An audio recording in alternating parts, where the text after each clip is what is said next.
Welcome to Soundproof, where your host Shari Pine takes you backstage, down front, and behind the scenes for a look at some of entertainment's hottest musicians, producers, engineers, and other people out there on the scene today. And now, here's your host, that cool chick on a hot mic, Shari Pine. Hi, everybody. Welcome back to Soundproof. I am still your host, Shari Pine, and I just want to get into it today. I have such a special guest, always a special guest, but this person I have played music with. I've played really music with everybody that I've had on the show so far, but this person is a Harley driving, guitar slinging, sunglass wearing, beer chugging, blues master. Okay, ladies and gentlemen, Mr. Joe Taino. Let's get on it right away. Joe, are you there? I'm here. Hi. Hace mucho tiempo, Joe. So, do you ask for? Do you say something? Yeah, I said it's been a long time, Joe. It's been a long time. Yeah, I mean, I think the last time I saw you or you sang, you sang with my band was at BB King's. How long has been BB King's closed? Maybe like 5 years. I don't know, but I have actually jumped on the bandstand with you and your band several times. You're an amazing guitarist. Can we? Yeah, I think it was BB King's. Yeah, BB King's. Well, I had a couple of gigs there on my own, and you had some gigs there. We all had some gigs, right? I played BB King since they opened. I like your shades. What's that? I like your shades. I feel like I got to put my shades on now. Oh, the shades. Well, these are my prescription, but they are the ones that get dark with the sun. And yeah. Like I mentioned, it's sunny here in my porch, but I have in case that I have to read something because I can't see nothing. Well, if it's sunny on your porch, can we all buy plane tickets and fly to your porch? What's that again? What's it again? Can we buy plane tickets and fly to your porch? Oh, for the. All right. You could come in here anytime. I'm not that far. Where are you? In New York? I mean, I like your setting right there. You look at, we get everybody who does these virtual like podcasts and stuff. Everybody's got like a room and stuff, but you got it good because you're chilling with like some nice windows in the background where you can actually see the pane. Wait a minute. Is that a cat? This is my baby. Oh, man. Well, I just might have to get my rabbit. You got your rocking chair and the reflection in the window and then the trim on the window. So it all looks very good. Yeah, thank you. What's that cat's name? Yeah, this kitten's been with us for a month now, I say. I had a cat she was old. She was, almost 17 and she was sick for a couple of years. So she had a kidney problem. So finally she passed away and we were really devastated. My wife was crying every day and this was in Christmas. So I said, the heck with this. And she didn't want another cat, but you know what? And I didn't want another cat, but just to get her mind out of, thinking about the old cat, I went to a shelter and I got this rascal. She's insane. She's 7 months and she has so much energy. Right now, they shaved because they did they spayed her, Wait a minute. I like the shaved belly, so I'm constantly kissing her belly. What's her? I love people, cats. If you get an operation, Joe will kiss your boo-boo. What's her name, the cat? Oh, this one is Pepper. Pepper. Did you say Pepper? Now, okay, Pepper. Like, okay, Black we're Pepper. talking about cats. I don't love cats. You don't like cats? I don't understand cats. Well, cats are very complex. You see? Animals. They choose you. You don't choose them. This is funny, the way I get my cats. The other cat was my wife's, somebody gave it to her. We were together, but it was a baby like this. But this one, I went to the shelter and as I'm walking through the cages, there's a lot of cats there. And all of them are minding their own business. This one put her paw through the because she's tiny, to the cage like that and tried to touch me. I said, okay. It shows you. So I opened the thing and she jumped on me and she wanted to go with me. All right. That's a beautiful thing. What am I supposed to do? No, that's a beautiful thing. Okay. Yeah. So cats have redeemed themselves when they do something like that. And very smart. She constantly talking to me. We communicate. I hear you. She looked like she had green eyes. Me? Oh no, Well, the I don't. cat. Yeah, the cat is The yes. cat. Yeah. She's got green eyes. Yep. Who wrote that song, Green Eyed Lady, Ocean Lady? There's a golden earring. Golden earring. Didn't they do Ballroom Golden Blitz? earring, maybe. Ba, ba, ba, ba, da, da, da, da, da, da, That's da, Golden da, Earring? da. I thought they I did think it was Mountain. no, there was a No. mountain. Now you got me. Hold on a second. I think it was the golden earring. Now, really, I can't find it. Who wrote Green Eyed And you Lady? got the chimes? Is that you or is that all in my Oh, mind? that's I have shines, yeah. Very nice. And you know why? I'm gonna tell you in a second. You probably don't believe in that stuff, but I love the people, sound. Green Eyed Lady with P, yeah. Green Eyed Lady, popular American rock band. Oh no, Sugar Love. Sugarloaf? Sugar Love. That was the name Whoa. of it. Sugar Wow. Love. I'm going to take these off for a second. Yeah. Well, about Whoa. the chimes are good for you, but especially we have a less than a block from, not even a block, like half a block, quarter of a block from here. We have a funeral home, Yeah. and the chimes, keep the spirits, Okay. away. I got you. Okay. So let's talk about okay. You're a blues guitarist. You are an eclectic versatile blues guitarist. Maybe you're also another type of guitarist that I'm not aware of, but I know that you can play some rippin' blues. Can you please tell our viewers your background? When did it all start? You got your first guitar or something like that. You were playing your first band, your first gig. Let's give the people like who you are. Who's Joe Well, Taino? you know, I was born in PR in Puerto Rico, and I first got interested in music. I think it was since I was like really tiny, 4 or 5 years old. My my youngest my father's youngest brother, he was in the Navy, but my father was in the Army. I grew up in the military. All my uncles in the Army, in the Navy. So we were always around American people in the Navy bases in Puerto Rico back in the 60s and 70s. There was a lot of Navy bases there. So my uncle used to take me to the swimming pool on Saturdays.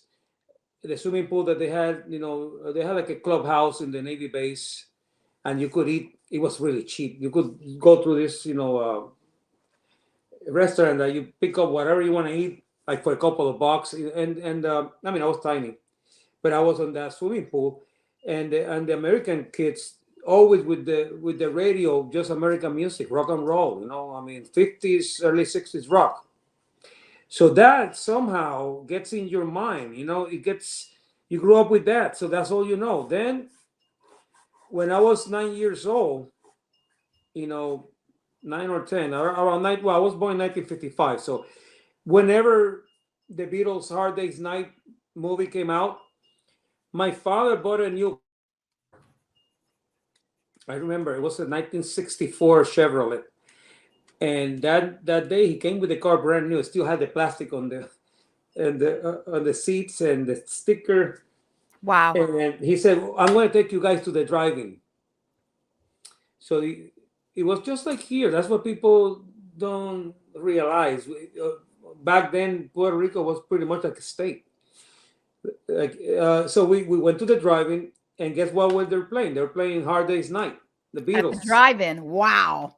And I saw that, and I see Harrison playing that Rickenbacker and John Lennon, and it just blew my mind. And that's in my inside. That's all I want to do, and that music kind of stuck on my head.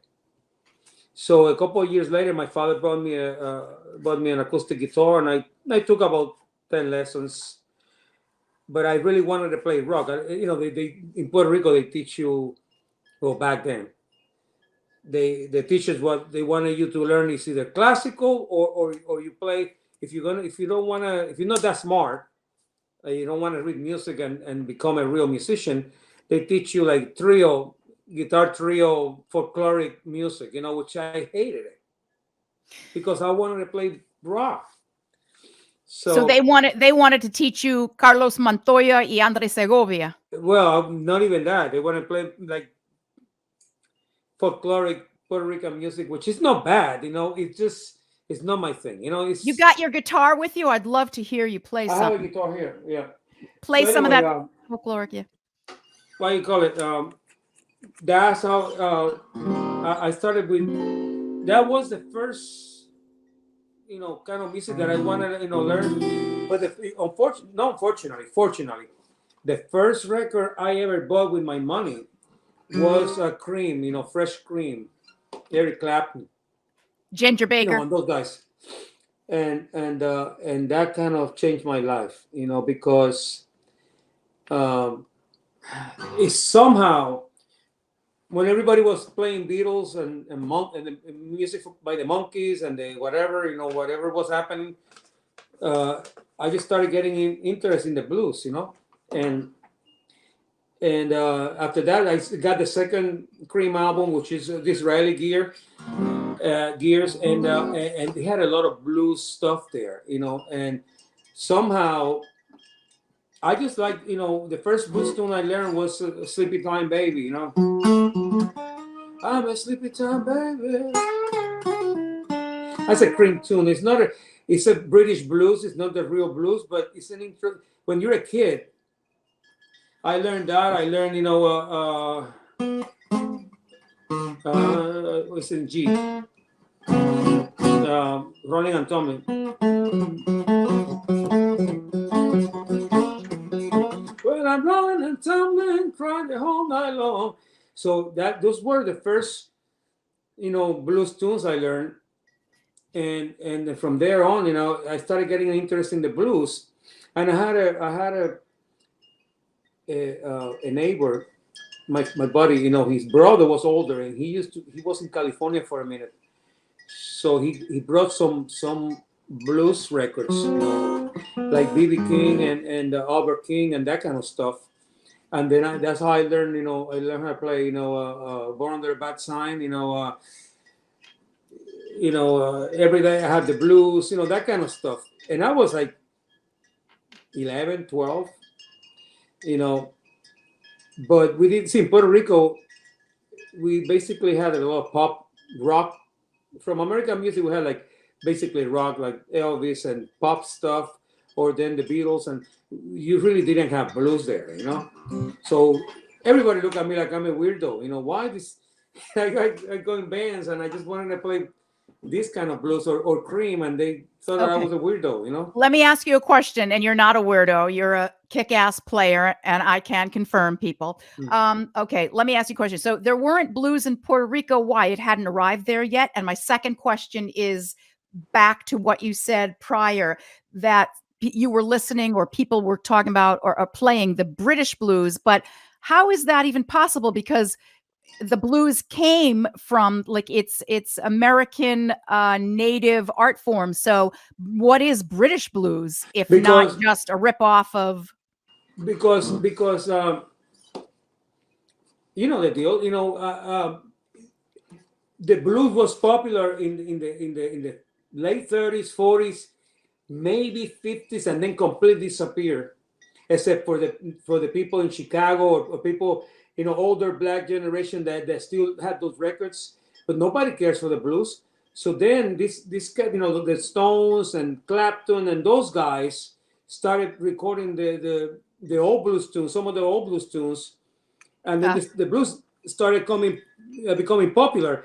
And Cream, yeah, they had a couple of original songs there, but a good amount of their songs they were covers. They were blues covers. But that's the kind of blues that that you were able to get in Puerto Rico. You couldn't go to a record store and get something by Magic Sam or Freddie King. It didn't exist Or Howlin' unless somebody Wolf. bought it here and brought it Yeah. there. Interesting, the migration of the blues. Yeah, like the only it's kind of ironic. blues thing that you would get was the Allman Brothers, and that was later because Allman Brothers became popular in Puerto Rico in the 70s. Not in the 60s. Nobody knew who they were. It's the same thing with Santana. Santana, I guess the first Santana stuff are right there after Woodstock. I say, maybe in the 1970, because not until Woodstock Santana was not known at all until Woodstock. Same thing with the people knew Hendrix, but not too many people had Hendrix records. I remember the first somebody loaned me, Are You Experienced, and I put it on. I said, yes. What the hell is that? I couldn't swallow it, and guess what? Then later, 10 years later, I wanted to be Hendrix, and all I played was Hendrix. It took me a while to. It was so complex. It took me a while to absorb that music. It's interesting. It was out of control. It's interesting that you mentioned Hendrix, because I heard one of the more obscure tunes of his come on the radio the other day, which in and of itself is actually a mind blow that they actually played one of those tunes. Like the real, I'm trying to think of what it was, and I was thinking to myself, man, he was the master. He was like, Jimmy, forget it. It blew me away. But wait, so if by the 30s or the 40s, early 40s, blues was like done, or 50s actually, it took the English rock bands to, if it wasn't for them, to revive it, kind of. If it wasn't for those guys, I don't know. Maybe somebody eventually would have got into it, but the blues was a folklore. Is the real blues is a folkloric music. It's like the old country, like the old stuff like Hank Williams and stuff like that. Johnny Cash. The only people that dig that is the older guys, even older than me, or they have these new the hipsters in Brooklyn, the Brooklyn Cowboys. All these kids from Brooklyn, they all of a sudden they're listening to this old music, which is cool. It's cool. I'm not saying nothing, but I say people from the 70s to the 90s, they didn't care about none of that stuff. If it, like in the 90s, the guy that revived the blues pretty much was Stevie Ray Vaughan. If it wasn't for Stevie Ray Vaughan, if it wasn't for him, I don't know, because the Fabulous Thunderbirds, but the Fabulous Thunderbirds following or generation was very small. Guys, listeners out there or viewers, if you know anything about Stevie Ray Vaughan, it's interesting that Joe mentioned that, because I've always thought that you sounded like Stevie Ray Vaughan. Well, thank you, but I jump in the wagon, because when he got discovered, I was living in Florida, and I played blues with a couple of black bands, like older black people, but they I was a rock player for a while. I was playing rock when I got to Florida, so I was a little too rock for them. I didn't know them. I didn't play the blues like they did. I was always trying to show off or to play too fast or to put some distortion on the guitar to and that's not the way you're supposed to play the blues. You're supposed to respect the art form. So I got yelled a lot about that, because the one thing I noticed about the old blues guys, I'm talking about old timers. It's all about dynamics, and it's all about the song and the lyrics. Who cares about how good you're in the guitar? That's not important. That's I hate to say it, but that's the white boys blues. that they're all virtuosos and they have to show how fast and how many notes they can play in 3 chords. So Okay, they're if you want to be a technicians. virtuoso, play jazz. Don't play They're blues. Don't do they're virtuosic in technicians. blues. Yeah. You know what I'm saying? Even Stevie, that he used distortion and stuff, but he didn't play that many notes. He did a conversation. He he was all from the heart, and he was about the song. It was in the space that was. It was in the spaces that had no music. That was the Exactly, telling of the but story, right? they got it all wrong after it. So what I was saying is that thanks to him, I somebody I was playing rock with the trio in Florida, and my buddy, the bass player, he bought his record, the first record, and he showed me, you got to check this guy out. We're playing like CZ Top and Hendrix and Robin Trower stuff, and we had a couple of originals, back then. So he said, no, you got to check this guy out. And when I put it, it blew my head. I said, whoa, that's what I Stevie? wanted. That's what I always wanted to be, and that's what I want to do. Why this guy doing it? Why can't I do it? I always played sort of like that. And then I started really getting into it. And I said, well, you know what? Let me learn some of those songs. And since I play Strat, and he was coming from Hendrix and Clapton. We came from almost the same background.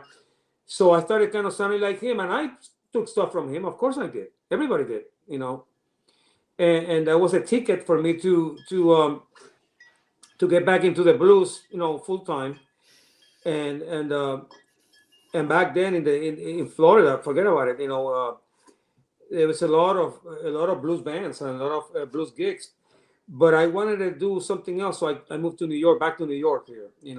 What else did you want to do? I wanted to learn jazz, but you know what? I'm not that smart. But a lot of it, I mean, there's like the jazz head, and then there's the ear player. I can't. I have learning disabilities. I think I can't concentrate. I can't focus. In music, like putting a paper. I can read some charts, but sometimes my mind goes somewhere else, and because it's no Joe, good. because you know what you call those people that you're describing? The people that you're describing that can't focus or whatever you're saying, because they play from the heart. They I play play from by the ear soul. pretty much. They play from the heart and the soul. They're not Mhm. technicians. Yeah, they got chops, but you play from the heart and the soul. And Yeah. that is what the blues is it's about. Yeah. And I do play some jazz. The other day I started making a list. I know over like 50 jazz tunes. So I can do a jazz gig. But I tell people, listen, man, if you want to hear somebody that sounds like Bob DeVoe or like Pat Metheny don't come to this gig, because I don't sound like that. I'm basically a blues player that knows some jazz tunes, and I can make them sound good, but I'm not going to phrase like a jazz guitar phrasing. Like they have certain vocabulary that I don't know, or I don't play because I come from blues. But I sound decent. That hey, they keep on booking me. They eat it up. So whatever. Well, you seem to shoot straight from the hip. You have like a gangster tip on you. Let's talk about that for a second. Oh, I don't know if y'all know this about Joe, but he drives a couple of Harleys. I don't know if you do it at the same time, but one at a time. no, I've Tell been a us about biker all your my life. bikes. I've been a biker all my life. It is something that since I was a kid, I rode. Well, of course, I started with mini bikes, and then a little bigger bike, and then I stopped because my father didn't want me to ride motorcycles. In my first band in Puerto Rico, we were playing out but not clubs. We were playing like you know school auditoriums and house parties, and I was maybe 12, 13. But my singer, he killed himself in a motorcycle down the street from my house. So that was a No, no no no. helmet. So I'm sorry. No helmet. Talking about the 60s. There's no helmet. And he so I couldn't buy a motorcycle while I was at my house, living with my dad. But my dad passed, really young. He was 59. So when I moved to Florida, I got my first bike, and I had a lot of bikes, different bikes. But I don't know why I got into Harley. I like the sound of the Harley, so and then also not only that, they're very easy to fix. But I mean, I have all Harleys. The new ones, forget about it. They're all computerized. I can work on them, but the old Harleys, anything from the 70s and back, or actually 90s and back, because I have a 93 that I take it apart completely and I rebuild the motor and all that stuff. So those are easy to fix, and you could find the parts anywhere, and it's just, they have so much torque, and it's like the sounds gets into your heart, and it's just like, I'm here. I'm roaring like thunder. I'm a bad mother. You know what I'm saying? So when you want to buy, when you're in a Harley, you feel like you're just indestructible. You know what I'm saying? It's just like a tank. And when you touch that throttle, it just it's like a lot of power. It's like the Japanese bikes are fast, but they don't have that torque. They don't We pull call your them, neck out. If you're not watching, you're gonna get if you don't get whiplash, it ain't a Harley. exactly. The Harleys, my white, I have a white Harley with the eight. I use the big bars. The They call chopper. 8 hangers. That thing is a monster, very fast. And the other one is a 77. A very old school, kick, that kind of bike. But that's and then I started. Well, I didn't start it. I played for bikers since I was in Florida. You know, I play for some bad dudes. I mean, some clubs. I'm not going to mention names because I don't want people to know who I work for, but not anymore. But and I got invited to join some of those clubs. But you know what? I'm a musician first. I mean, that's my bikes is just a hobby. And if you want to be part of these clubs, it's 24/7. I don't think a marriage will work with a normal lady. You have to be a lady biker.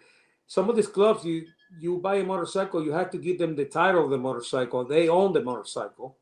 It's just craziness. You have to, whenever they tell you, okay, you got to be in the clubhouse and you got to clean the club, whatever they tell you to do, you have to do. You're If there talking is a about problem with one of the guys and you have to fight, even it's not your fight, you have to go and fight. You're talking about a motorcycle club, or a Clubs, motorcycle club? motorcycle clubs. Yeah, Like yeah. I for a certain minute clubs. there, as a musician, I'm thinking club, like you're playing in the club. No. Let's hold on a second. That is another show in and of itself. I like that very much. Yeah. The biker world, and you have like an Yeah, but that's inside track. the craziness. You have to.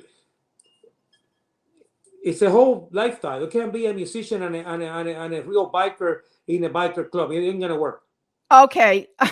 It's not going to Look work. tell us, who have you played with? Wow us. You played with Greg Play Allman, like open Santana. Who shows have you or played with? What? who open shows for? I don't know. Just tell us, like, who have you loved? Your favorite Oh my gigs? Who have God. you loved playing with? And personally I know too. I got a lot of people. I'm starting with Peter Frampton, and he used my guitars because his guitars went down on a plane in I think it was in Venezuela or somewhere, or Panama or something like that. He was on tour. The plane with all the equipment and his famous guitar that went down, and he lost all his guitars and all his equipment, and he came to Puerto Rico, and I was opening the show, and he asked me personally if he could use my guitars. I said, of course. And then funny thing is that years later I was in Fort Lauderdale working in a music store, and he showed up and he recognized me. I said, Joe, what are you doing? I said, oh, I'm over here, so we became friends. Sounds like a stand-up guy. Nice guy. And Peter Frampton, Johnny Winter, I opened 2 shows for him. um, Ronnie Montrose, unfortunately, he passed away. He, you know, committed suicide. Ronnie Montrose. I know Santana. I know Los Lobos. I know, well, Johnny Depp. That was later. Johnny Depp. He had a band called the Kids in Fort Lauderdale. Actually, they were from Hollywood, Florida, and we used to um, share. We play in this place. There was a couple of places, really cool places. There was a place called the Tree House in Hallandale, And of course, their band was really. I mean, they were good. We probably musical and not musically, but I say technically we were more mature, probably better players than them. But they have really good original songs, and they look like $1,000,000. Well, you see how Johnny Depp looked like back when he was a kid. He was a good-looking guy, man, and all the guys they had this pompadour and the military jackets, and they had the guitars really low, like Keith Richards, and they had the whole thing going. We were just greasers, Puerto Rican, long hair, like a hippie. Like I looked like one of the guys from Leonard Skinner. So, but we were really good. But you could write a book. Anyway, so Johnny, we became friends, and then he moved to California, and there you go. Well, him, I opened show for Eric James. I opened show for Judas Priest. I opened show for Wow. Henry Paul Band. Wow, I played with a guy who played with Judas Priest and Etta James and Peter Frampton. I didn't know that. We're gonna have to play again sometime soon. Listen to this. It's weird. It doesn't make sense, right? We're talking about decades of different types of music. See, when I opened for Frampton and Judas Priest, that was in Puerto Rico. And I had a band called Pelican in Flight, and we were not heavy metal. I hated heavy metal, but we were like hard rock, sort of like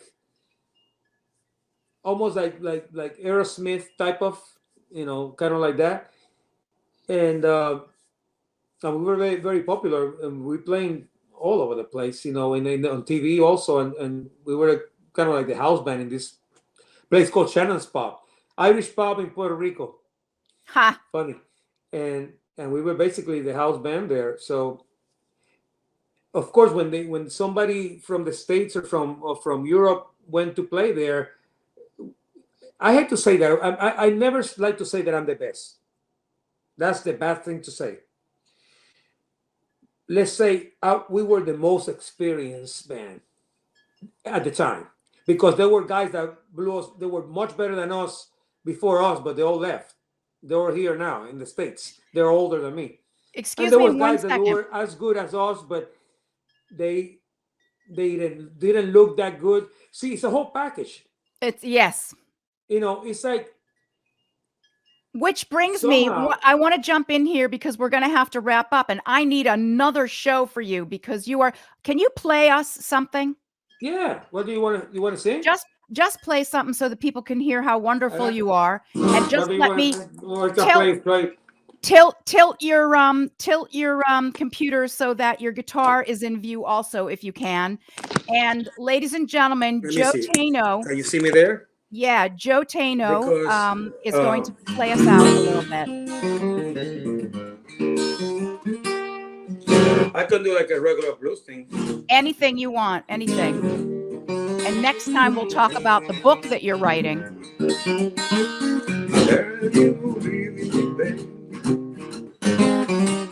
You won't be back. Really excellent, people. That will be the end of me. Played with Etta James, Peter Frampton. Writing a book. If you ever say goodbye, I'm gonna come right off and die. Ladies and gentlemen, thank you for joining this special edition of Soundproof. And we're going to head out. We're going to meet up with Joe again. If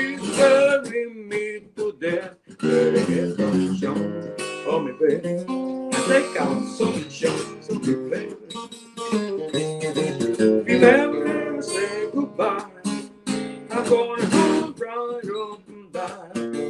I don't get lost. No accidents, I'm myself as I can be. And if you got any sense, take it. No, take a spend life on me. You don't be there. I can't go myself. I don't believe that you should get. You talk to someone else, you better get them shown. I take out some